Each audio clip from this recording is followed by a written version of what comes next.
Hi, we are learning Codeigniter, and in this part we understand database.php in Codeigniter. So let's go in our project.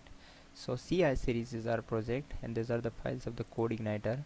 And just go to application, go to config, and go to a database. These are the files we need to understand. Just drop it here, right? So this is the database.php, and we need to connect it to our database, right? So this is the host name, always put it localhost. This is the username, so my username is root of our database, right? Just check local host and php my admin, right? And you can create new database and just put it ci series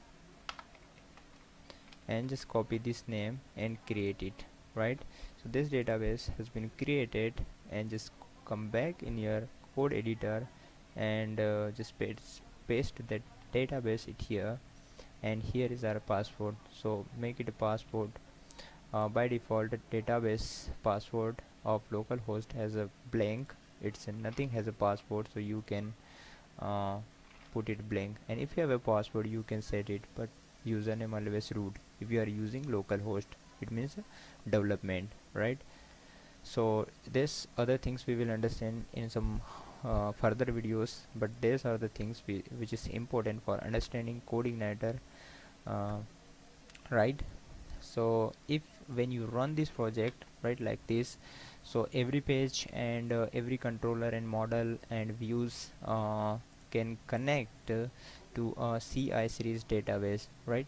So next part we understand, we change the default controller, right? And actually we really start uh, our Codeigniter, right? So this is our basic settings which we have seen in a CI series, right? So we will come back in next part.